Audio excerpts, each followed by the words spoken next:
Bonsoir et bienvenue dans la 93e, le talk show franco-suisse du football européen. On se retrouve le 20 janvier, pas du tout, le 20 décembre.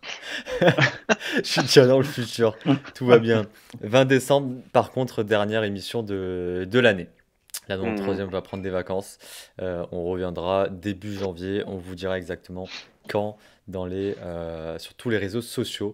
On se retrouve à 3. L'équipe de la 93e est présente ce soir. Je suis accompagné de Ludo et Mehdi. Messieurs, comment allez-vous? Ludo, comment ça va? Hello, hello, ça va plutôt bien. Je suis attristé que ce soit la dernière de l'année. Je suis attristé également qu'il n'y ait plus de football avant l'année prochaine. Tout est relatif, il y a encore la première ligue. Voilà. Peut-être, c'est pas sûr. Peut-être avec le nombre de matchs reportés, effectivement. Ouais. On va voir. Et sinon, ça va. Écoutez, on en débriefera, mais disons qu'on est déjà champion de mi-saison, donc ça va. Champion d'automne, donc ça va. Très bien, content que tu sois là en tout cas Ludo ce soir. Et Mehdi, comment vas-tu? Ciao les gars, ça va super bien. Je suis très très content d'être avec vous ce soir pour la dernière de l'année avant la trêve internationale. Donc voilà, j'ai hâte de débriefer ce week-end de championnat et de Coupe de France. Et quel week-end? Oui, quel week-end. Gros match en Coupe de France. Et donc voilà. Donc en plus, on a plein de petites surprises à vous annoncer. Ça nous fait plaisir, c'est cool. Exactement. Pour ne rien vous cacher, nous aurions dû être 4. On vous avait spoilé un peu dans les commentaires qu'on avait. J'ai un retour dans les oreilles, messieurs. Tout va bien. On devait être 4, oui. Mehdi, update-nous un peu sur la situation. Oui, effectivement, on devait avoir quelqu'un avec nous qui connaît très très bien la Serie A, qui malheureusement ce soir, indépendamment de sa volonté et de la nôtre, bien entendu, ne peut pas être présente. Donc en revanche, on vous garde encore la surprise. Mais cette personne viendra début janvier, en tous les cas au début, oui, je pense dans la première ou la deuxième émission de janvier, en fonction de ses disponibilités pour faire une émission sur le foot européen. Mais c'est vrai que cette personne a une sensibilité particulière pour la Serie A, donc bien entendu, on fera un espèce de bilan de la première partie de la Serie A avec elle. Je te sens content. Ce n'est que partie remise. Je te sens content. Ouais, je suis très content. J'étais très content que cette personne vienne ce soir. Malheureusement, elle n'a pas pu venir ce soir. Ça arrive. Vraiment, c'était une urgence. Donc voilà, pas de souci. A priori, on devrait l'avoir en 2022. Donc c'est cool. Je suis très content. Pour bien commencer l'année civile. Avant de commencer, je tiens à remercier toutes les personnes qui sont en live avec nous sur Twitch, bien entendu, et tous ceux qui nous réécoutent sur YouTube ou toutes les applications de streaming audio. Et dans les commentaires, on a Joël.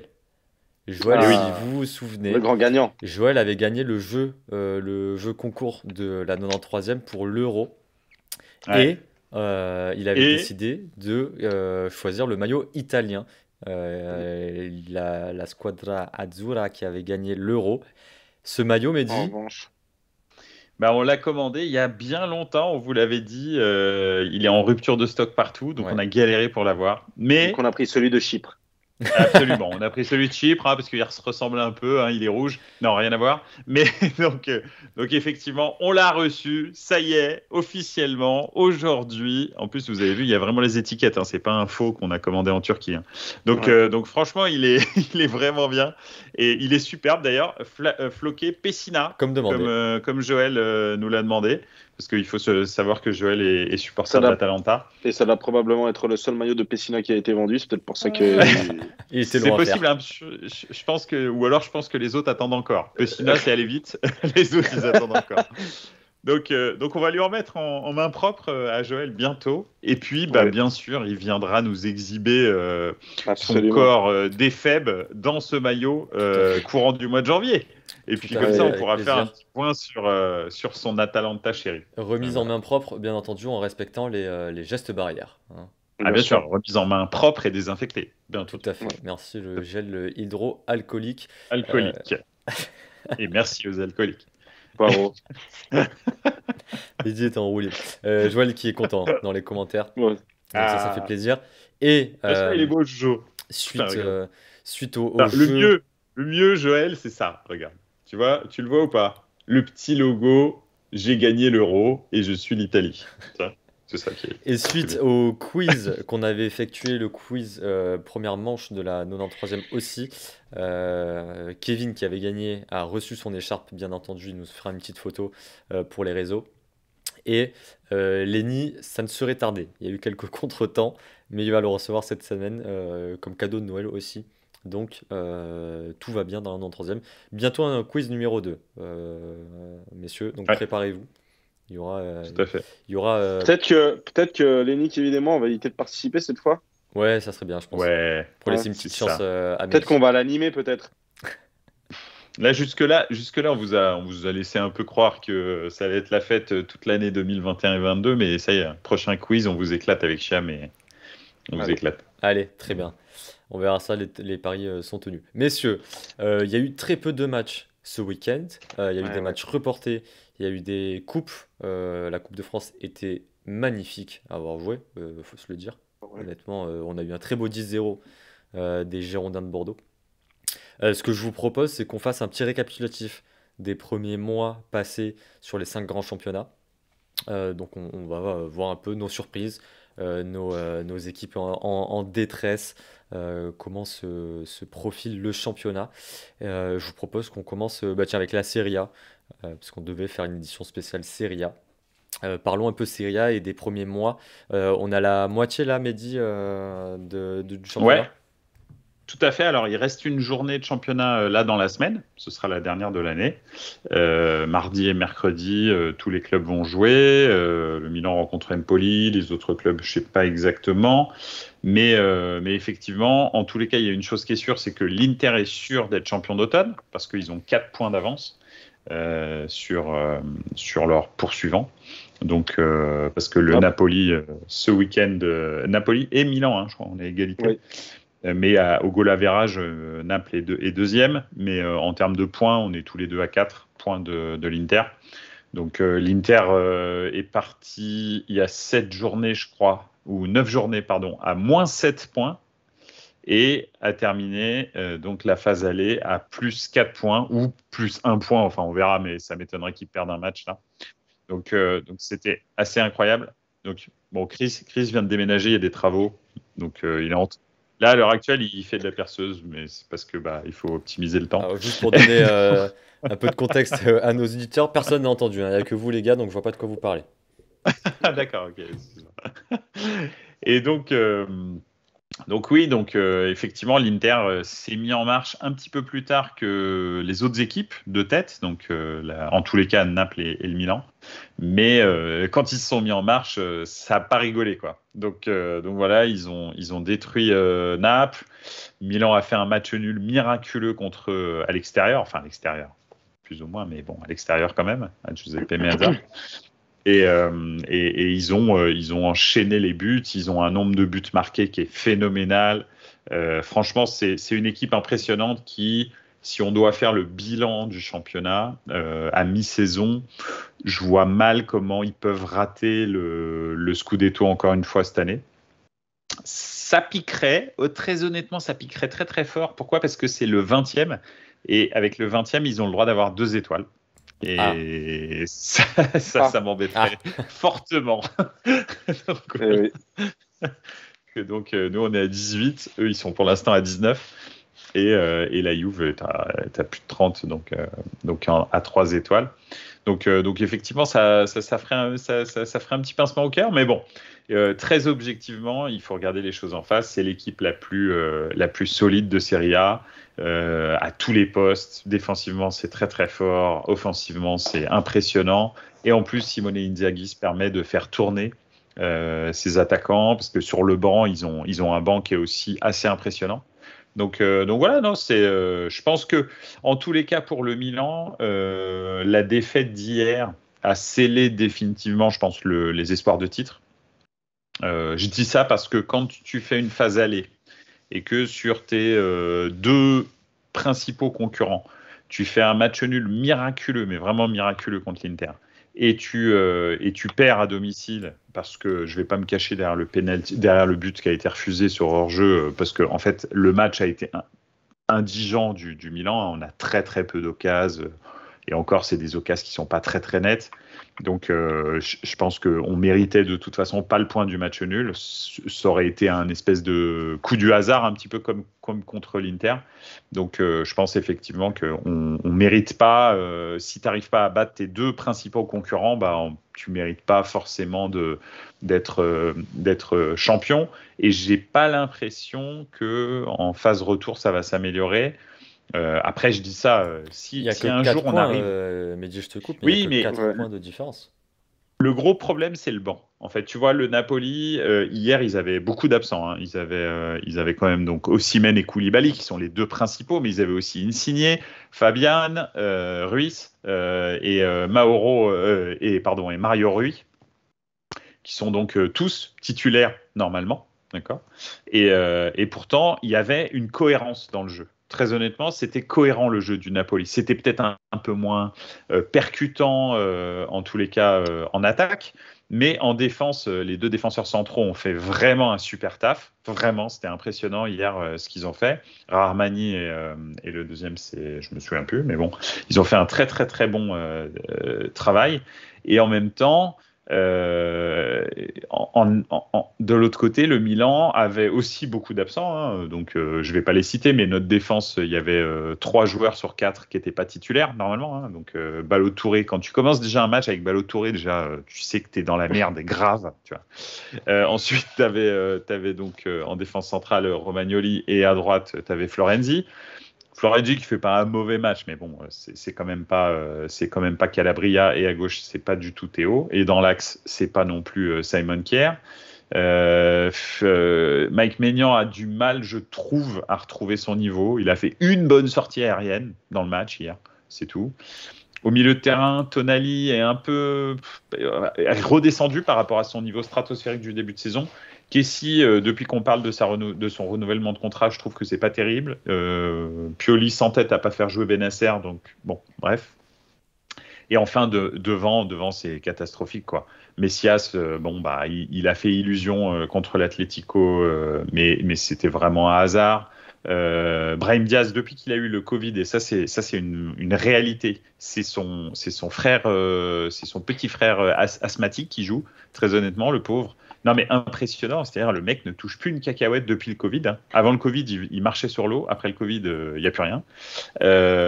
Saelemaekers, et au début c'était Krunic. Alors Krunic, honnêtement, ça doit être un bon gars. Honnêtement, je pense que c'est un bon gars, mais sérieusement, mais il a rien à faire, mais rien du tout dans un club comme Milan, en fait. Mais rien. C'est comme Ballo-Touré. Ces gars-là, ils se sont égarés. Et je sais pas, ils ont vu de la lumière, ils sont rentrés. Sérieux, il faut qu'ils rentrent dans leur club de milieu de tableau de je sais pas où, mais en tous les cas, pas à Milan, tu vois. L'erreur vient d'où? Pardon ? De ce genre de recrutement. L'erreur vient d'où, à ton avis, d'après toi? L'erreur vient de... Alors, il n'y a pas d'erreur. C'est juste que, en fait, Elliott est très, très strict au niveau budget.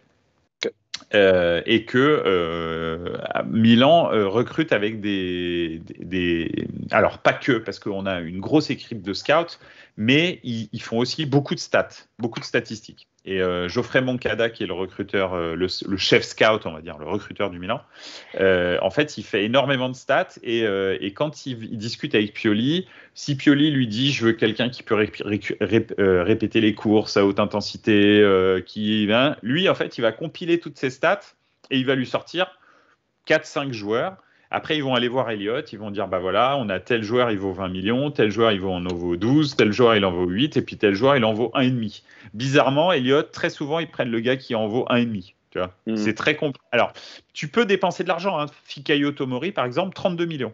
C'est clair, c'est notre titulaire, c'est notre meilleur défenseur, il est fort. Donc, sur des postes clés, ou par exemple, Mike Maignan, 13 ou 14 millions pour quelqu'un qui avait plus qu'une année de contrat, tu vois, ils arrivent à investir dans des gros joueurs, dans des postes vraiment clés, mais sur des postes qui sont plutôt secondaires à leurs yeux, ils vont dire bah, écoute, tu te démerdes avec des bouts de chandelle. Et donc, on se retrouve avec Fodé, Ballo-Touré. Alors, Krunic, c'est pas trop le cas parce que Krunic, il était là depuis un petit moment. Mais Krunic, en fait, on sait même pas ce que c'est son poste. Tu vois. Un coup, il joue milieu relayeur, un coup, il joue milieu latéral, un coup, il joue numéro 10. Enfin, il joue un peu tout et c'est aussi pour ça qu'ils l'ont gardé. Mais il a le niveau de aucun des postes précités. Donc, c'est embêtant. Donc voilà. Et Salemackers, il est bon, mais c'est plus un milieu relayeur qu'un milieu offensif, et on l'utilise tout le temps en milieu offensif, donc c'est compliqué. Et puis devant, très honnêtement, Ibra Giroud, quand derrière, en fait, il n'y a pas de dynamisme, donc il n'y a pas Théo, il n'y a pas Léao, il n'y a pas Rebic, parce que c'est ça aussi, il nous manque les gars qui créent le jeu offensif, c'est-à-dire Théo, Rebic, Léao, Brahim dans un bon jour, et puis Ibrahimovic ou Giroud, on s'en fout. En fait, ces deux-là, s'ils n'ont pas de ballon, ils font que dalle. Hein. Ibrahimovic, à 40 ans, il fait plus rien hein, tout seul. Hein. Si on lui amène pas un ballon, il fait rien.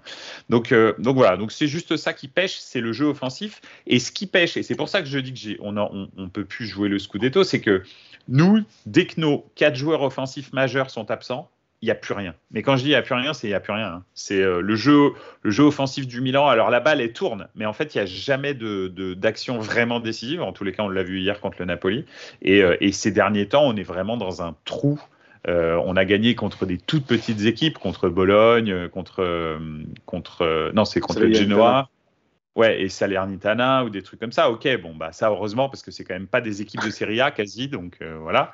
Mais et on est deuxième du championnat, donc faut quand même pas déconner. Mais dès qu'on commence à rencontrer des équipes de haut de tableau, ça commence à pêcher. Tu vois, on a perdu contre Sassuolo, on a fait match nul contre la Fio, et encore c'est la même chose. C'était un match nul un peu miraculeux. Donc dès que tu t'approches de la 6e, 7e, 8e place, hop là, terminé. Il y a plus.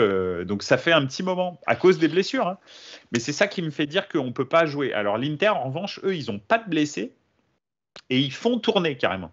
Donc ils font tourner et ils mettent des roustes à tout le monde. Donc tu vois, même Alexis Sanchez, dont tout le monde disait qu'il était un peu cramé, il a des statistiques phénoménales, mais phénoménales. Et le mec n'est pas titulaire.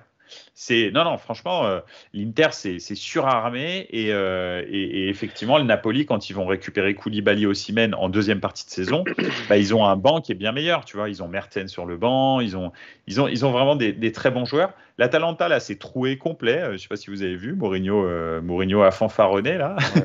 Mourinho disait ça fait je sais plus, tout le monde nous disait que ça faisait 5 mois qu'on n'avait pas gagné contre un gros et là il dit enfin je peux dire que ça fait que 20 minutes qu'on n'a pas gagné contre un gros.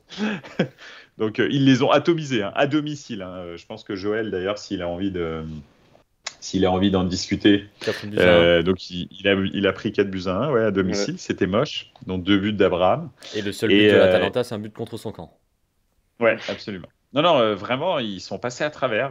C'est assez surprenant parce qu'ils étaient plutôt bien. Enfin, je ne sais pas si vous les avez tous vus, excepté en Ligue des Champions, soit. Mais en championnat, ils étaient bien revenus.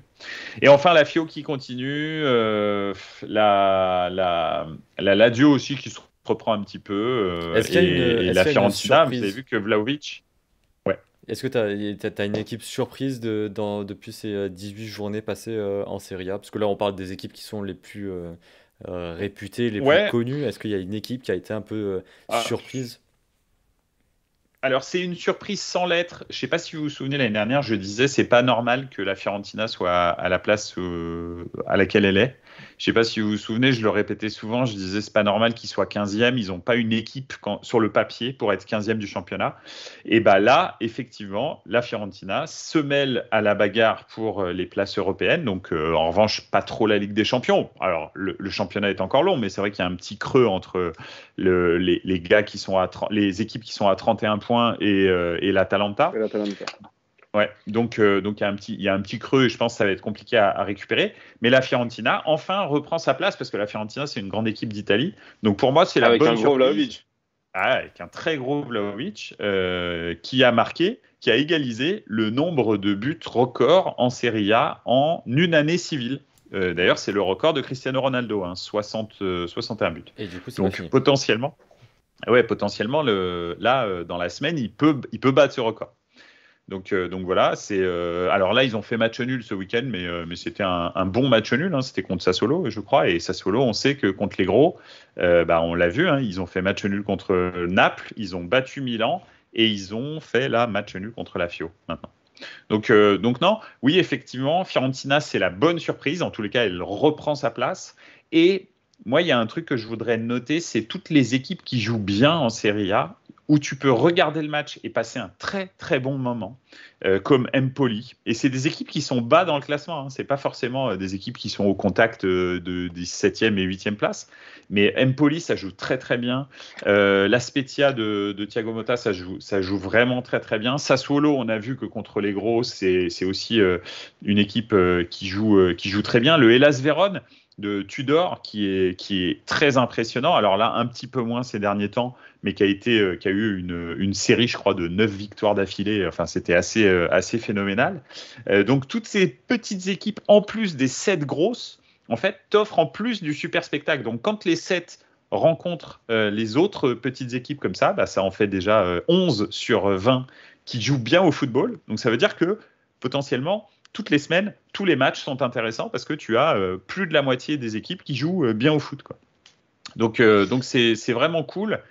C'est ça que je tire comme enseignement de cette première partie de saison. Et surtout, je me projette sur janvier et février où quasi toutes les semaines, pendant 2 mois, il va y avoir que des chocs entre les 7 premiers. Donc ça va être trop bien. Et je pense que le championnat va vraiment se décider là. Et c'est aussi pour ça que je dis que Milan n'a plus vraiment de chance de gagner le Scudetto. C'est que nos blessés vont avoir du mal à revenir en forme pour le mois de janvier et pour le mois de février. Donc voilà, je pense que c'est un peu dead. Donc voilà. Mais bon, c'est comme ça. Ok, Au moins, il faut qu'on soit en Ligue des Champions pour prendre les patates. C'est tout. en tout cas, ça risque d'être un championnat attractif jusqu'à la fin. Ouais, carrément. Quand tu vois le classement, là, c'est cool. C'est cool quand même qu'il y ait 3 équipes à 31 points, puis ensuite une à 35, c'est ça, je crois, l'Atalanta. Et 37. après, 37. 37, c'est encore plus serré. Et ensuite 39, 2 à 39, c'est ça. Et ensuite, donc non, franchement, c'est cool. C'est vraiment cool et c'est ce qu'on veut. Hein. Moi, en tous les cas, c'est ça qui me fait vibrer, quoi. C'est 7 grandes équipes et c'est cool, quoi. Ok. Ludo, est-ce que tu avais une question pour Mehdi, Ouais, peut-être? moi j'ai des questions pour Mehdi. Ouais. Alors, au moment de cette trêve, là, j'ai 2 questions. La première, c'est après cette première partie de championnat, est-ce que tu es toujours pour, malgré le transfert, de laisser Ibra plutôt que Giroud sur le terrain? Alors, c'est pas exactement comme ça que ça s'est passé. Il y a eu des blessures qui ont contrarié les plans. Ce qui était prévu par Pioli, c'est faire jouer Ibra 70 minutes, 70 minutes, et faire rentrer Giroud 20 Au- minutes, et le match suivant, que ce soit l'inverse. Donc en théorie, c'est Aujourd'hui, comme ça toi, que ça tu es aurait dû se coach, passer. tu attaques Ouais. comment la deuxième partie de saison? C'est sûr que ça va dépendre un petit peu de qui est-ce que j'ai à disposition. Hier, par exemple, il a terminé en 4-4-2. Je ne sais pas si vous avez vu, mais pendant 20 minutes, il y avait Giroud et Ibra avec Kessie et Tonali. Et après, ça a été Bennacer. Et en attaque, il y avait donc Saelemaekers et Castillejo, il me semble, sur la fin. Vraiment, la fin, c'était ça. C'était Saelemaekers, Castillejo à droite et Saelemaekers à gauche. Et c'était pas mal. Si tu remplaces effectivement Saelemaekers et Castillejo, hein, que tu mets, je sais pas, Rebic et Leao par exemple, bah là, tu peux commencer à avoir un super duo d'attaque.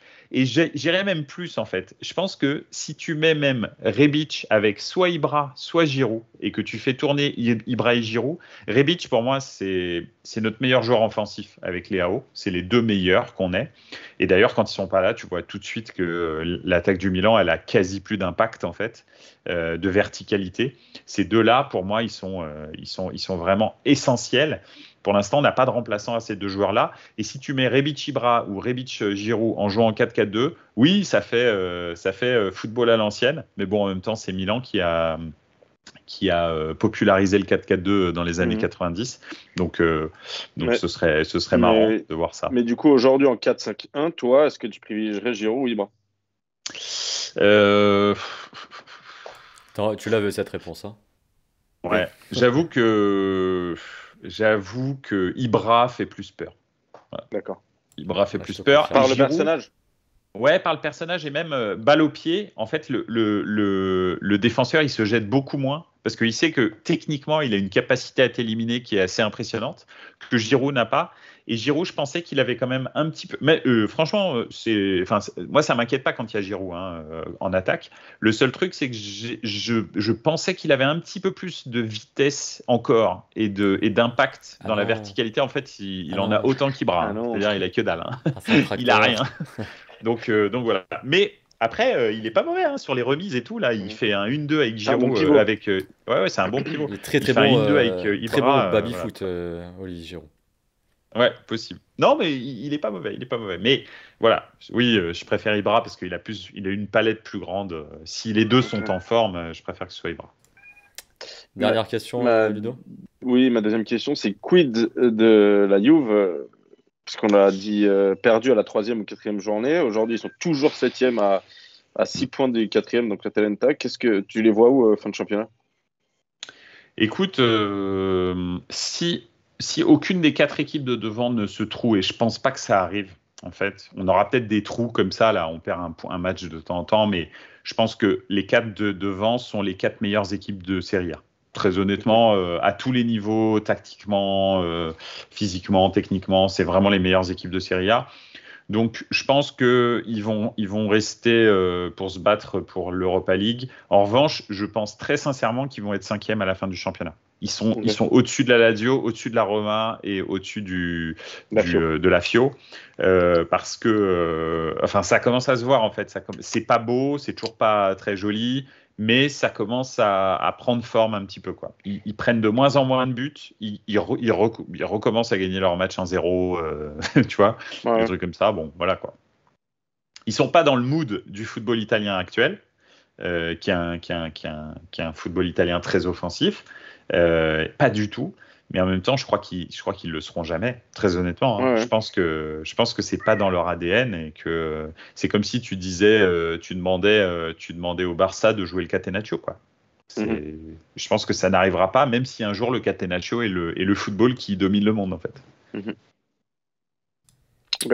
Ok, très bien. Merci Mehdi pour ce petit point, gros point Serie A. Mais c'était important de prendre de la place dans cette émission qui aurait dû, je le répète, être une édition spéciale Serie A qui est reportée pour janvier 2022. Mais si on part un peu sur le meilleur championnat du monde, d'Europe, de la Allez. galaxie, Première De Ligue, l'univers. de l'univers, Du Première Ligue. Cosmos. Première Ligue qui a subi énormément de cas positifs, du coup Eh oui. beaucoup de matchs reportés ce week-end. Par contre, un gros match quand même, et on va en parler très rapidement. Tottenham et Liverpool qui a fini à 2 partout. Et quel match! Un sacré match. Sacré match. Les deux équipes se sont répondues coup pour coup. Harry Kane a ouvert le score, Diogo Jota a égalisé. Robertson a redonné l'avantage pour Liverpool avant de prendre un carton rouge. Et Son a égalisé à 15 minutes du terme. Très beau match, je vous l'avais dit, mais du coup Liverpool qui perd des points face à City, qui a gagné 4-0 face à Newcastle. Qu'est-ce que vous avez pensé Ouais, un déjà match. de ce premier match? 3 points. Il y a 3 points, effectivement. Ouais. Ludo? Ouais, alors, moi, comme vous savez, je suis pas forcément fan de Liverpool, je suis plus fan de leur entraîneur. Ça m'embête pour lui parce que, bon, alors, moi, je pense à chaque fois et chaque année que le championnat, il va se jouer dans le Boxing Day et que surtout que les championnats d'Angleterre, je pense qu'ils se gagnent contre les petites équipes et pas forcément dans le Big Three parce que c'est contre les petites équipes qu'il faut faire les points. Et ça m'embête pour lui. Après, je t'avoue que pour moi, le phénomène de. Si je peux basculer, le phénomène de cette première partie de championnat anglais, pour moi, c'est le Titanic qui cesse de m'épater et qui arrive à rejoindre le Big Four à nouveau. Et je trouve ça fou pour Arteta qu'on croyait totalement perdu. Après, effectivement, mais si tu regardes, ils sont. Alors, c'est vrai, West Ham. Après, ça dépend où est-ce que tu places West Ham Arsenal dans a ta battu hiérarchie. West Ham pour repasser devant et Arsenal a gagné 4-1 ce week-end face à Leeds. Vas-y, Mehdi. Pour l'instant, depuis le début du championnat, si on prend la moitié du championnat, ils ont été faibles avec les forts et ils ont été forts avec les faibles. Mais Ça, il y a ça rejoint personne. pas, ça rejoint pas ce que Ludo vient de dire justement. Ouais, Ah, si, si. non, parce qu'il me Ils ont dit il est été en faibles train de avec les se forts et forts avec les redresser. faibles. Justement. Ouais, c'est-à-dire qu'effectivement, contre les 4 premiers, ils ont perdu. Donc voilà. Et en revanche, contre les petits, c'est vrai qu'ils ont à un moment donné enclenché. Et je pense que West Ham fait partie des petits. Enfin, pour moi, ça me choque pas sur le papier que Arsenal batte West Ham. Tu vois, j'ai pas l'impression non plus que West Ham est une équipe de ouf. Ils ont fait un très très bon début de saison, mais c'était pas non plus. Enfin, je veux dire, c'est pas. Tu vois, Non, mais faut qu'on c'est soit. même Je pas le suis d'accord. Leicester Je suis le d'accord, mais Leicester il faut quand même qu'on soit pas de mauvaise foi. On les a tués. Ah non, bien sûr, bien sûr. Oui, oui, oui. Ils se Arsenal, on sont les a redressés. tués. Ouais, ouais. Ouais, absolument. Non, mais c'est vrai. C'est redevenu une équipe respectable, Arsenal. C'est Remarquez clair. qu'à chaque fois Là, que Mehdi critique quelque chose ou quelqu'un, Vinicius, Arsenal, quelques mois après, c'est la remontada. mais vous croyez que je les critique pourquoi? C'est pour les Au réveiller? C'est final, pas parce que ça il me est fait plaisir? fan. Il est fan d'Arsenal En et il veut secret. les En réveiller. secret. Exactement. Absolument. Moi, j'essaye d'être toujours objectif. Objectif quand ils sont bons, objectif quand ils sont mauvais. Mm. Voilà. C'est tout. Rashford, tu vois, ça fait longtemps que j'essaie de le réveiller, hein. Il se Justement, passe rien pour l'instant. parlons un peu de United avec le gros transfert de cet été pardon, avec Cristiano Ronaldo. Très mauvaise passe pour United en début de championnat, qui a été repris par Ralf Rangnick, on le rappelle. United pointe 6e au classement, un peu décroché des 4 premiers, à 10 points, 11 points de Chelsea qui est 3e. Est-ce que Cristiano Ronaldo avait réellement fait le bon choix? Est-ce que ça va prendre du temps, comme on le disait, mais ça peut finalement mener à quelque chose, tout ça, Mehdi? Bah, est-ce que déjà, première question qu'on doit se poser, je pense que c'est important, c'est est-ce que Ronaldo avait le choix? Parce que qu'il ait Oui. fait le bon choix, moi je veux bien, mais est-ce qu'il avait un choix? Parce que les rumeurs de je l'envoie à Manchester City, on en parlait ici, on se disait, en fait, je vois pas comment est-ce qu'il peut s'intégrer dans le système Guardiola. Honnêtement, enfin, je veux dire, à Il part avait si le choix de Guardiola. rester à la Juve. Ah ouais. Donc c'est pour ça, bah, c'est bien ce que je te dis. Il n'avait pas le choix. T'as vu l'état de l'équipe? Non, sérieux. Je pense que lui, il avait bien compris qu'il allait aller nulle part avec Rabiot et Ramsey et Betancourt au milieu de terrain. Donc, il avait vite compris ça. Donc voilà. Donc je pense que non. Non, je pense pas qu'il avait le choix. En revanche, lui, il a un impact. Et tu sais, il est très sur ses stats. Ses stats depuis le début de saison, elles sont bonnes, hein. Bon, il a Ouais. complètement éteint Fernandez. Enfin, il fait du Ronaldo, c'est-à-dire que les joueurs autour de lui s'éteignent, alors que Fernandez resplendissait quand La, même avant. ouais, la vraie question du coup à se poser, c'est il fait du Ronaldo, mais du coup il éteint les joueurs autour de lui. Mais du Mm. coup, est-ce que pour Manchester, c'est une bonne chose Ronaldo? Je pense que Manchester avait besoin d'un peu de bling-bling, de se replacer au centre du jeu. Après, très honnêtement, avec l'école Rangnick, si effectivement il est amené à diriger le football à Manchester United, je ne suis pas sûr que ça dure bien longtemps, en fait. Ok. Je me demande si ça va pas vite se terminer aux États-Unis ou un truc comme ça, Mhm. tu vois. Honnêtement, je pense qu'il y a un moment, alors sauf si l'EHPAD 5 étoiles de Ligue 1 décide de se dire, allez, on fait une dinguerie, on met les 5, comme ça c'est réglé, tu vois, Di Maria, Cristiano Ronaldo, Messi, Mbappé. Et puis voilà, bon, en revanche, je sais pas à quel sport ils vont jouer, hein. Bah, a priori, ça devrait pas être au football, mais bon, voilà, on sait jamais. Non, mais imagine que Mbappé s'en aille et qu'ils peuvent pas avoir Eh Haaland. ouais, Et rien n'est impossible, hein. C'est vrai. Ça eh se ouais. trouve, ils vont te faire Cristiano Ronaldo avec Messi et Neymar. C'est-à-dire un alcoolique. Bon, bref, je vais pas détailler les trois parce que sinon je vais prendre cher. Mais donc voilà. Ouais, on va être censuré. Donc ouais, ça va être Ronaldo. Je sais pas s'il avait vraiment le choix. Mais après, il a un impact direct, hein. Ses statistiques sont impressionnantes. Ouais. Il a sauvé les miches de Solskjaer un nombre de fois Comme il a pu. phénoménal, Ouais. voilà, comme il a pu. Bon, bah voilà, maintenant c'est Rangnick. Vous pensez, pardon, que ça aurait pu être pire si Solskjaer avait continué et au contraire, est-ce que ça aurait été largement mieux que Ralf Rangnick arrive beaucoup plus tôt en début d'année, par exemple? Ludo. Alors moi je pense que ça aurait été beaucoup mieux que Rangnick arrive début d'année. Mais bon, ça, tu sais, c'est comme tout. Maintenant, c'est trop facile de dire oui, ça aurait été mieux parce qu'on a vu ce qu'a fait Solskjaer. Mais en même temps, il les a qualifiés. Solskjaer, on a tapé dessus. Alors, certes, il se fait sauver les miches, ça fait 3 ans maintenant. Certes, il a un Ronaldo qui le sauve. En même temps, il a quand même réussi à qualifier United pour le prochain tour de la Coupe d'Europe. Alors, certes, Ouais, à chaque c'était fois, pas un c'est des super buts à sub, la c'était un sub dernière tout court. minute. Oui, c'est ça, par les poils. chaud. T'avais pas Ronaldo, je pense qu'il était même pas en Ouais. Europa League. Le Ouais. fait est que on va pas refaire l'histoire. Il a réussi à les qualifier. Est-ce que ce sera mieux, est-ce que ce sera pire avec Rangnick? Je pense quand même que ce sera mieux, juste pour la rigueur sportive qu'il va apporter à l'équipe. Après, à voir. Après, le truc, c'est que si Rangnick avait été à la tête de Manchester United dès le début de saison, est-ce que Ronaldo aurait été transféré? C'est la Et question que j'allais vous poser. je suis pas sûr parce que c'est pas dans l'esprit de Ralph Rangnick. Ralph Rangnick, là, son gegenpressing, il marche quand tu es 10 à faire le pressing. Eh oui. Tout le monde le sait, tu vois. Là, là déjà, ils sont 9. Donc voilà. Et en fait, c'est compliqué parce que quand tu veux récupérer la balle, parce que la base du gegenpressing, c'est tu dois la récupérer en 3 secondes, en moins de 3 secondes.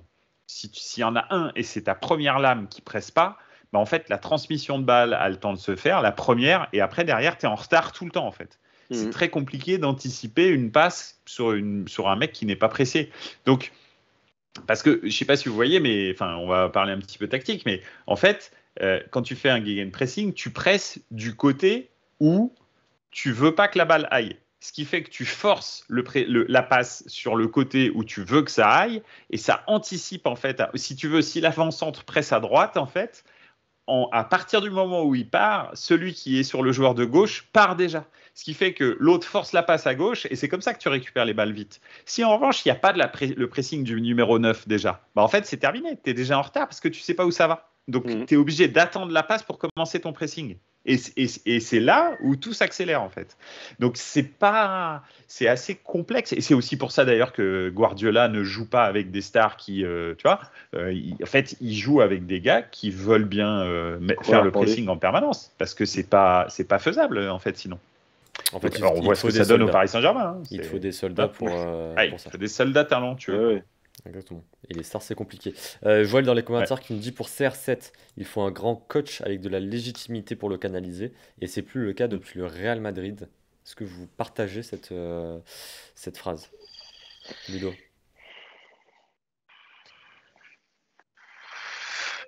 Je sais pas parce que. Ouais, alors ça se tient parce que c'était Zidane, mais Zidane, pour moi, n'était pas un grand coach lorsqu'il a fait le triplé encore. Alors, coach qui a de la légitimité. Est-ce que Zidane... Oui, mais légitimité en tant que coach ou en tant que personnage? Je pense que c'est un tout. Oui, voilà, parce que en tant que coach, il y a beaucoup plus légitime que Zizou qui ont traîné Ronaldo et qui n'ont pas réussi mieux que Zizou. Donc oui, probablement que Ronaldo, pour le canaliser, enfin pour lui donner envie, il faut quelqu'un qui a plus de prestige que lui. Après, que ce soit un grand coach, je pense qu'aujourd'hui, c'est horrible à dire, hein, mais je pense que Ronaldo, il n'a pas besoin qu'on lui apprenne le football. Il a besoin de se battre pour un entraîneur. C'est vrai. Mais ouais, je pense que effectivement, Ancelotti et Zidane lui ont donné, enfin en tous les cas, lui arrivaient à le canaliser. En tous les cas, parce que c'est clair que je pense pas que ni Ancelotti ni Zidane lui aient appris à faire un contrôle ou une passe, hein, ou à tirer. C'est dommage. En tous les cas, pour les coups francs, c'est vraiment dommage, mais bon. Peut-être Pirlo, ça aurait pu être Pirlo. Ouais, après derrière, c'est clair à la Juve, entre Max Allegri ou l'état d'esprit et ce que Allegri demandait, hein, c'est-à-dire tout le monde qui défend, etc., bah ça lui convenait pas. Ensuite, il y a eu Sarri, alors là, c'était le pire mariage possible et imaginable de l'histoire de l'humanité. Et après, il y a eu le fantôme petit Casper Pirlo. Donc bah là, il était là. Je sais pas si vous avez regardé All or Nothing Juventus, c'est pathétique, hein, Pirlo dans un vestiaire. C'est moche. Hein. Bon, bref. Il n'y a pas l'aura. C'est inversement proportionnel à la qualité de son pied droit. Alors. Il y a Kevin qui a réagi dans le chat qui nous a dit Zizou a une approche pragmatique, moins dogmatique que certains. Les résultats parlent pour lui. Effectivement, après, on en revient toujours sur le même débat. Zizou a entraîné une seule équipe. Ouais. La meilleure. Et j'ai hâte de voir la deuxième. J'ai hâte de voir la deuxième. Joël qui a réagi aussi. Et il nous a dit Mourinho aussi lui a appris à jouer dans l'équipe dans laquelle il se trouvait, pardon. C'est clair que tu lui apprends pas à savoir jouer, effectivement, Ludo, ça rejoint ce que tu disais auparavant. Mm. Euh, Dernier point très rapide, peut-être, Mehdi, si tu voulais rajouter quelque chose. Ouais, si on doit faire un petit bilan, Manchester City a l'air sur des rails et ça va être assez compliqué d'aller les chercher. Chelsea Ouais, mais se c'est que 3 cherche. points. Hein. Ah Fin oui, de bien Boxing sûr. Day, tu peux trouver Liverpool devant City. J'en parlais, je vous coupe, j'en parlais avec Thibaut, qui était notre invité quelquefois dans la 93e, qui est fan de Liverpool. Liv. Pour lui, clairement, le titre est déjà joué. City je est pense bien aussi. trop fort. City, effectivement, est sur des rails, comme tu le dis, Mehdi. Et pour les arrêter, ça va être très compliqué. Je pense que le Boxing Day, je te rejoins, Ludo, va jouer énormément. Ah oui. Par contre, je vois pas City faiblir Lâcher les points. et lâcher les points. Ouais. Est-ce qu'on Le disait truc, pas, est-ce qu'on dit, on disait pas, il y a peu de temps, on disait pas Chelsea champion. Non, je pense pas. Moi, je sais pas si tu te souviens, mais il y a quelques semaines, on disait que Chelsea était le moins impressionnant des trois dans le jeu, mais que pour l'instant, ça fonctionnait, voilà, et que Manchester City et Liverpool dans le jeu, c'était bien plus maîtrisé, mais que pour l'instant, bah, tu voyais Man City égarait des points, des fois ils faisaient des défaites 2-1, tu savais pas trop pourquoi, etc. Tu sais ce que disait Alex Ferguson sur le Boxing Day, juste pour rappeler, enfin en tous les cas le citer, il disait au Boxing Day tu gagnes jamais le championnat, en revanche tu peux le perdre. Plus exactement, Celui qui craque. c'est vraiment, ouais, c'est celui qui craque. Et là City, j'ai vraiment pas l'impression qu'ils vont craquer. Alors en plus c'est un Boxing Day un petit peu particulier parce que si ça se trouve il va y avoir quasi aucun match. Ouais. Ouais. Donc, on va voir. Là, il y a eu peu de matchs. Le classement, quand tu le regardes, il a l'air bizarre parce qu'en fait, il y a plein de clubs qui n'ont pas joué, en fait. Et donc, c'est un peu particulier. Le Boxing Day va peut-être accélérer ça parce que comme il joue tous les 3 jours, il joue donc. Il joue en milieu de semaine. Alors, milieu de semaine, c'est de la Cup. Là. Le voilà. 26 Après, ils font dimanche. 26. Et après, je crois que ça le rejoue mercredi, et le week-end. Et ils rejouent le week-end. Donc voilà, et je suis pas sûr qu'il y ait beaucoup de matchs qui se jouent en fait. Donc voilà, donc c'est. Si tout se joue, je vous fais une petite overview des matchs de ce week-end. On va avoir dimanche Liverpool Leeds, West Ham Southampton, pour les gros, City contre Leicester et Villa contre Chelsea. Après Chelsea, ils ont du mal à trouver leur carburation parce qu'il y a pas mal de blessés. Là, Kanté est revenu cette semaine, mais il était blessé depuis un petit moment. Lukaku est blessé et n'arrive pas à trouver encore sa place dans l'organisation. Timo Werner était blessé aussi. Ouais. Donc ça revient gentiment, mais là tu vois le 0-0 contre Wolverhampton, truc comme ça, tu vois qu'ils ont du mal à se régler. Après l'année dernière, c'était la même chose. Hein. Avant la trêve, c'est vrai que nous on en a fait, tu vois, on garde le souvenir des 3-4 derniers matchs de Ligue des Champions qu'ils ont fait et où ils étaient impressionnants. C'était une machine collective qui était très très impressionnante. Mais tout le début de saison, ils ont galéré en fait. Hein. C'était pas du tout fluide. D'ailleurs, c'est pour ça qu'ils ont licencié leur entraîneur à partir de janvier. Ils ont pris Tuchel. C'est là où ça a commencé à se mettre en place. Maintenant, est-ce que Tuchel réussira à retrouver l'alchimie au Paris Saint-Germain, par exemple, après ses 6 premiers mois? Il ne l'a jamais retrouvé. À Dortmund, très rapidement, il s'est très énervé aussi. Ça jouait de feu de Dieu, Dortmund. Tout d'un coup, ça s'est grippé. Il ne l'a jamais plus retrouvé non plus. Il a commencé à se brouiller avec ses dirigeants, avec ses joueurs, etc. Et là, je ne sais pas si vous l'avez vu s'énerver, mais de fou, hein, sur le banc. Il est ultra colère, le mec. Et le problème, c'est que Tuchel, il est vraiment comme ça. Il est volcanique. Il a l'air un peu plus latin que germain. Et derrière, en fait, les joueurs se braquent et il n'arrive pas à les récupérer. Parce que je crois qu'il est aussi un peu...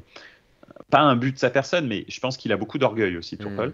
Et il a beaucoup de mal à tendre la main, tu vois. Donc, contrairement à Jürgen Klopp, par exemple, qui, des fois, se fait chier dans les bottes sérieusement par Salah et par Mané, et arrive à mettre de l'eau dans son vin et dit « mais c'est rien, c'est pas grave ». Tu sais, quand il leur demande de sortir et qu'ils veulent pas, quand il leur demande de rentrer et qu'ils veulent pas, il les a jamais braqués au point de les perdre, tu vois. Mhm. Pourtant, il a beaucoup de caractère, mais il a cette intelligence de se dire, vrai, ok, c'est vrai. bon, eux, c'est pas pareil. C'est pas, je sais pas, c'est pas le petit jeune de 16 ans qui est rentré contre Milan, tu vois, où lui, Ouais. t'en fous. Ouais, c'est vrai. Mais ça l'a émané, tu vois, il ferme sa gueule. Il fait, ok, bon, c'est pas grave. Mehdi, à Kevin qui effectivement qui est d'accord avec toi ça, pour Tuchel, quand ça se grippe, c'est compliqué. On va C'est clôturer clair. juste la Première Ligue avec une question et belle question de Joël dans les commentaires. La question Première Ligue, est-ce que Newcastle, club le plus riche, va rester en Première Ligue selon vous? Très A priori, rapidement. pas. Euh, Non, je pense pas. Newcastle 19e au classement avec 10 points, qui n'est pas loin de... Pardon, j'ai Siri qui s'est activé, tout va bien. Qui est à 3 points de la 17e place, donc hors relégation. Attends, oui, parce qu'il y a le mercato, hein, il y a le mercato. Exact. Oui, c'est Exactement. justement ça, c'est là que ça va se jouer. Et c'est ce que Pour Joël aller nous dit. chercher 3 points, tu peux le faire. Ils ont intérêt à Oui. faire un énorme mercato. Donc, selon vous, est-ce que Newcastle, oui ou non, va rester dans l'élite l'année prochaine, Mehdi? Bah, déjà, a priori, ce week-end, ils ont changé de sport, ils sont passés au tennis. Mais effectivement, donc au tennis, peut-être, ils resteraient dans le tour ATP. Mais non, oui, je pense que le mercato va jouer. Je pense qu'ils vont signer des joueurs. Après, je ne sais pas quelle stratégie ils vont adopter. Parce que s'ils veulent vraiment de la qualité, ils vont être obligés de donner des salaires phénoménaux. Parce que Exact. personne veut venir dans le 19e club de Première Ligue, qui est un bon joueur de Première Ligue, pour risquer de descendre en Championship. Parce que la Championship, c'est le purgatoire du football, hein. Non, mais il faut dire la C'est le vérité, hein. plus dur championnat. C'est Ah le bah championnat le oui, plus dur il du y monde. a, il y a 153 matchs, C'est horrible. 12 barrages. Enfin, c'est le parcours du Ah ouais. combattant pour sortir de ce truc-là. Donc voilà. Donc je pense qu'ils vont sortir des trucs, des salaires pour un joueur moyen à 12 millions d'euros, quoi. Je pense que ça va être ce genre de conneries. C'est obligé parce que sinon ils viennent pas en fait. Donc je sais pas. Je sais pas exactement qui ils vont pouvoir attirer en fait. Et s'ils se disent, ok, on prend des guerriers et on les laissera tu sais, dans le loft après, mais on va les payer cher.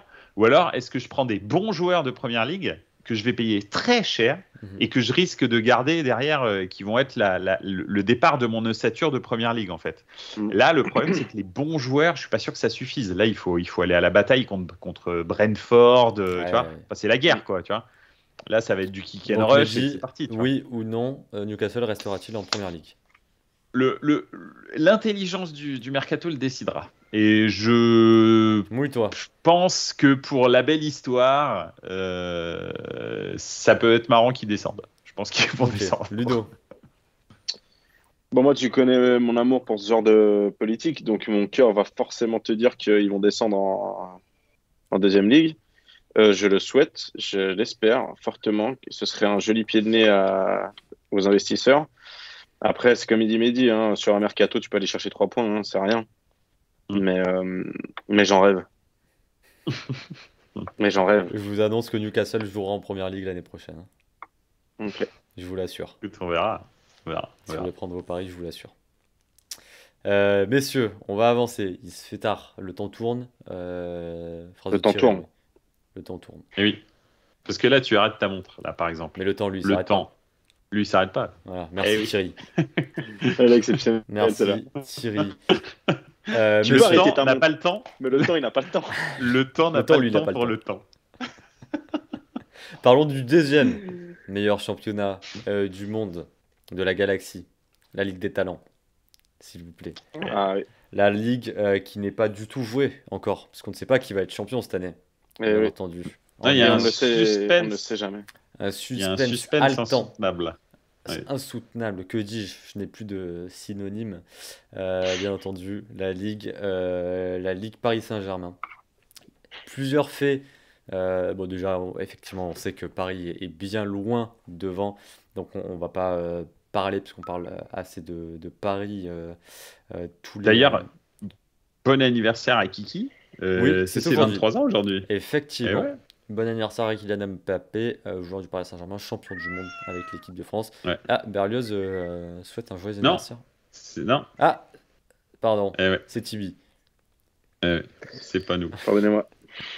Le Paris Saint-Germain. Berlioz m'ostracise aujourd'hui, il vient pas. Paris Saint-Germain, 13 points devant l'Olympique de Marseille. Donc effectivement, c'est très serré en Ligue 1. Ce que Ouais, je- mais vous avez un match de retard. Effectivement, mais on connaît les matchs de retard avec l'Olympique de Marseille. Parlons un peu de belles surprises de ce début d'année et de mauvaises surprises. Pour les mauvaises surprises, bien entendu, je pense qu'on peut citer l'AS Saint-Étienne de Pascal Duprat maintenant, qui s'est qualifié. Alors, tout de même, je face ne à sais Lyon pas la si Duchère. c'est une mauvaise, oui, mais pas forcément surprise. Ça C'est fait quand vrai, même 2 ans qu'il tourne autour, hein. c'est vrai, C'est pas non plus. Tu te doutais bien qu'un de ces quatre, ça allait tomber quand même. c'est Tu vrai. vois. Non, quand même, c'est chaud.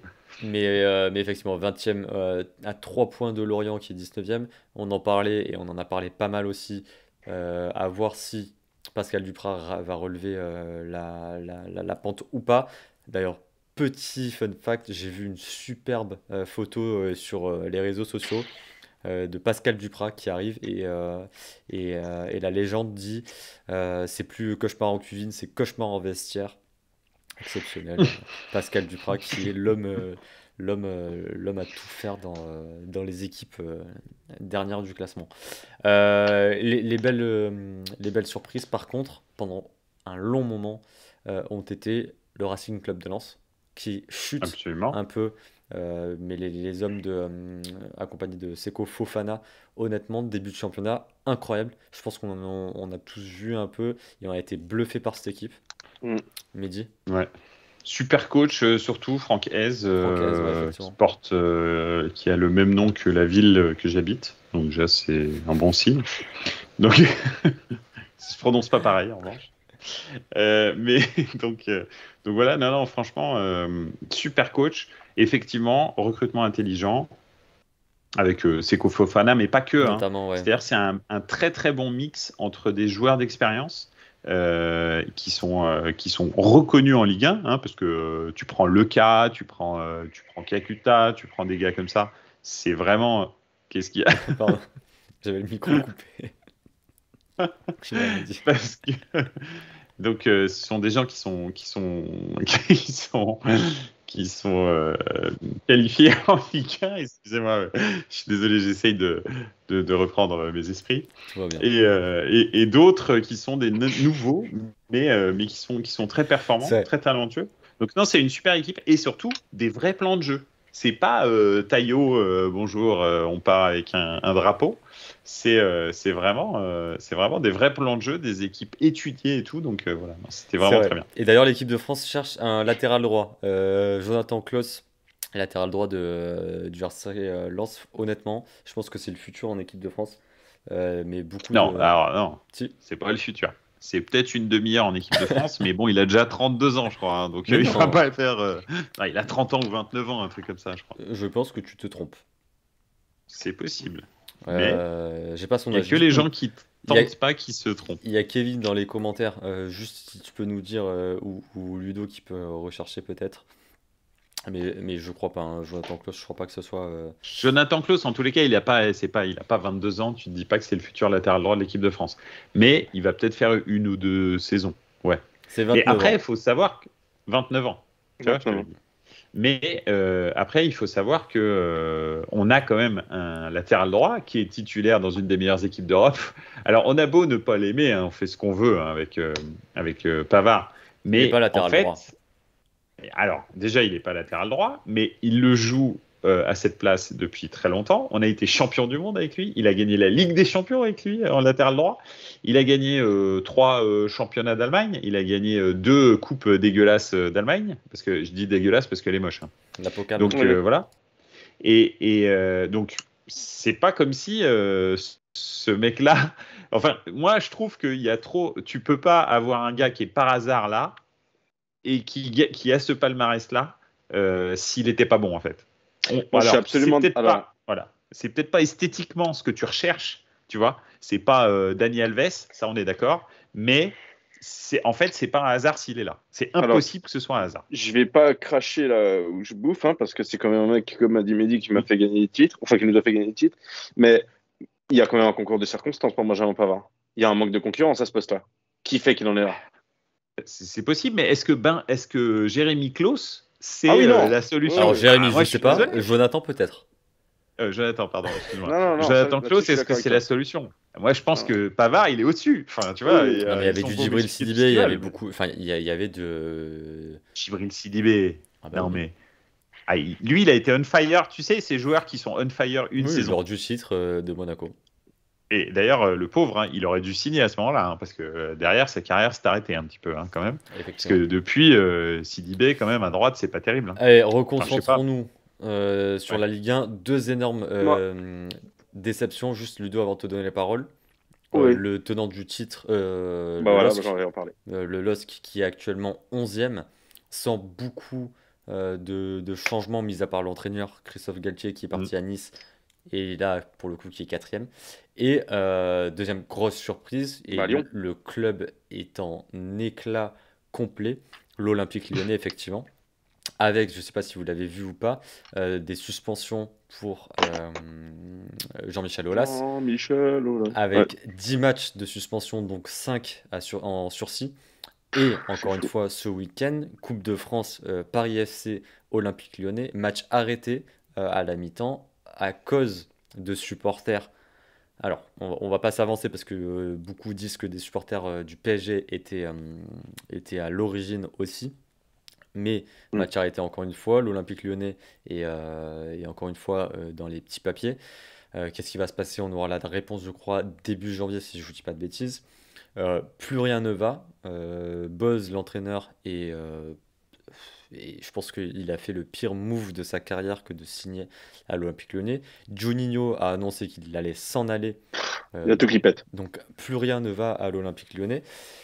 Est-ce que Lyon, 13e actuellement, peut redresser la barre? Et si oui, comment selon vous? Mehdi.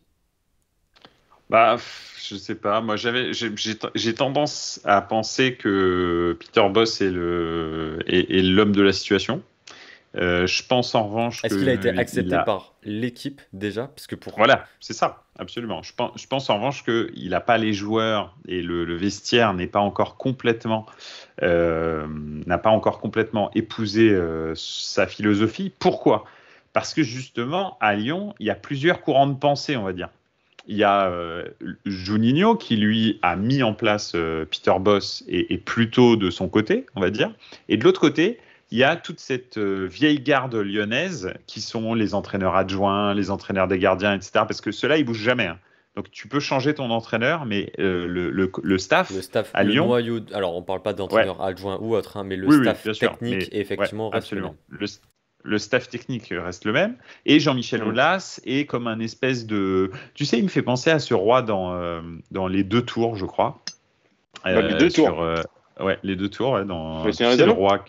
Ouais, dans le Seigneur des Anneaux, que Ouais. Gandalf réveille. Oui. En fait, il y a Langue de Serpent qui l'a ensorcelé et qui lui fait faire un peu ce qu'il veut. Ouais. Et moi, il me fait penser à cette espèce de vieux roi un petit peu au bout du rouleau, là, qui est je sais pas, qui a plus vraiment des décisions qui Est-ce sont que c'est pas le cohérentes. moment?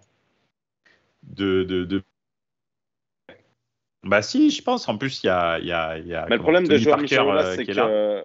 qu'il est actionnaire. Oui, parce que c'est coté en bourse Lyon. Mais bon, Donc ça veut je dire pense que qu'il est, s'il veut il est passer la main, il actionnaire faut quelqu'un majoritaire. qui rachète ses parts. Ça, c'est faisable. Oui, Et, mais Ok. il peut rester aussi avec des parts dans la société Ouais. ou dans le club. Ok. Absolument. Ouais.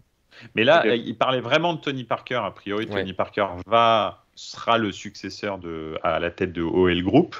Mais c'est pas plus mal. Et franchement, pour Ok. l'OL, le fait que Tony Parker que quelqu'un qui n'est pas, qui ne pense pas avoir de connaissances dans le football soit à la tête de l'OL, c'est très Mais qui très bien. En connaissent le fait. sport de haut niveau. Voilà. Oui, Parce qu'il exactement. il va mettre une structure en place de Mhm. haut niveau, mais Oui, il et va puis même laisser ce faire côté les gens qui marketing sont compétents. américain, tout ça, Voilà, il connaît tout. absolument. Mais Ouais. il va laisser les gens compétents dans le football gérer le football, en fait. Contrairement à Ouais. Jean-Michel Aulas, Qui se mêle de tout. je respecte son talent d'homme d'affaires, attention, parce que c'est un homme d'affaires ultra brillant, Jean-Michel Aulas, il n'y a pas Ouais. y a pas à discuter là-dessus. Mais le problème, c'est qu'un club de foot, malheureusement, le football, c'est devenu quelque chose d'assez précis, en fait. C'est pas, tu peux pas improviser, quoi. C'est pas comme dans les années 80. Donc, Effectivement. Mais peut-être effectivement le flambeau va partir. va être donné à Tony Parker. Et ça sera positif, parce qu'effectivement, il y a beaucoup de gens se plaignent actuellement de Jean-Michel Mm. Aulas, dont des Lyonnais, parce que là, les dernières réactions qui ont eu lieu après le OL-OM, puis OL-PFC, puis encore une fois, je ne sais pas si vous l'avez vu ça, le communiqué de l'Olympique Lyonnais après le match OL-OM, il y en a eu un deuxième qui disait que ils avaient retrouvé que l'auteur du jet de projectile était finalement supporter de l'OM et il s'indignait. Enfin bref, c'est parti très très loin. N'importe quoi. C'est parti très très Mm. loin. La communication est très très mal gérée, en tout cas de mon point de vue, côté olympique lyonnais. Est-ce que vous voyez d'autres surprises dont vous voulez parler en Ligue 1, d'autres déceptions? Bah, ça me fait quand même plaisir de voir l'OM, je trouve, deuxième, hein, dauphin de Paris. Moi, ça me fait plaisir de retrouver. Personnellement, ça me fait plaisir de retrouver l'OM à cette position-là. Ça me fait plaisir aussi, pas vous le cacher. Voilà. Non, Mais oui, non, mais c'est vrai il que il y a eu une c'est vrai que grosse. ça peut être considéré comme une surprise, hein, honnêtement. Respectez-nous. Non, et c'est pas ça, mais vous n'avez pas fait non plus une saison tonitruante Effectivement. la saison dernière. Et ça a Il commencé, y a ça a eu très non. bien commencé en début Ouais. de saison Mm. pour Ouais. les hommes de Jorge Sampaoli. Par contre, effectivement, il y a eu un gros coup de mou et des matchs qui étaient, pour l'avoir vécu, catastrophiques Mm. en direct au Vélodrome ou à l'étranger, à l'extérieur, pardon.